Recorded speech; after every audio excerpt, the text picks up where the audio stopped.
Welcome to the Daily Citizen News Update. This week, the team is covering a range of stories, from the confirmation process for Judge Amy Coney Barrett to how voter fraud may impact the election. The top story this week, though, is the presidential debate that occurred between Democratic nominee Joe Biden and President Donald Trump. Just over 73 million people tuned in Tuesday night for the first of three debates between the two candidates.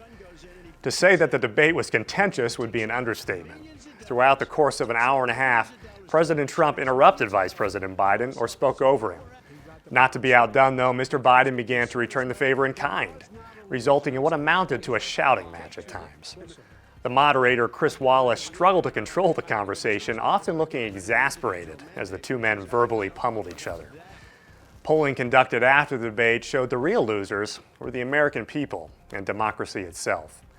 The next debate of the 2020 campaign season will take place Wednesday between Democratic VP nominee Senator Kamala Harris and Vice President Mike Pence. Next up, voting is one of the sacred duties we have as Americans, but how do we ensure that process is secure and free of fraud? Zach Metler has more on that topic with a concerning story out of Minnesota. The Minneapolis Police Department is investigating potential voter fraud after two videos were released from the undercover organization Project Veritas. Now, this organization released a Snapchat video that they received of Liban Muhammad, who filmed himself driving around with dozens of absentee ballots in his car. This despite the fact that it is against Minnesota law for one person to collect more than 3 absentee ballots for someone else. Now, Project Veritas has also released a second video of another man in Minneapolis who can allegedly be seen buying a voter registration form from a man in exchange for $200. The buyer gives the man the money and calls it his, quote, pocket change, and the voter then says that they will close the deal later that night. Now, as far as I know, this is the first time that real voter fraud has been caught on camera. So the Minneapolis Police Department is investigating, and the Hennepin County Attorney Jeff Wojciechowski is also investigating. So we'll keep an eye on this story. Last week, President Trump nominated Judge Amy Coney Barrett to replace the late Ruth Bader Ginsburg on the Supreme Court. But what do we really know about the president's nominee?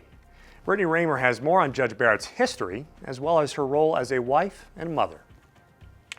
Amy Coney Barrett was recently nominated to the Supreme Court, and it really is a historic selection, as she will be the first mother with grade school children to potentially serve on the nation's highest court. During her acceptance speech, she talked about how balancing her roles as judge, professor, parent, and wife aren't easy, and some of the parenting responsibilities fall more on her husband at times, but they make it work as a partnership.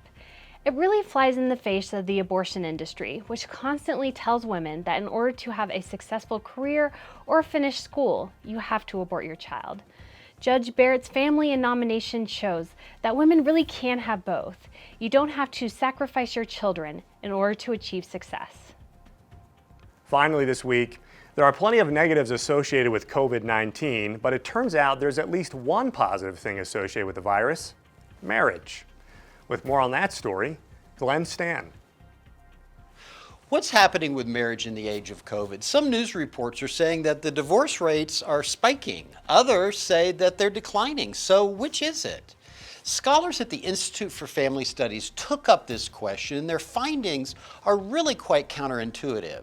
They explain, quote, on balance, the news about marriage in the time of COVID is better than expected, and the share of married people who say that their marriage is in trouble actually fell in 2020. Specifically, they find that couples who say their marriage is in trouble declined from 40% in 2019 to only 29% in 2020. Thus, these scholars anticipate that the divorce rate will actually decline this year. Add to this that couples are reporting increased appreciation for their spouse and greater commitment to marriage in this trying time. And their findings also show that couples facing increased financial difficulties are the most likely to report growing spousal appreciation and commitment to marriage. I give the specific numbers in my piece over at Daily Citizen, but this is truly good news for marriage, showing that Solomon's wisdom in Ecclesiastes is true. Two really are better than one. Those are the top stories our team has been covering this week. A majority of our news team will be traveling on business next week. So be sure to check out their stories online at thedailycitizen.org, and we'll be back the following week with another video update. Thanks for watching, and we'll see you next time.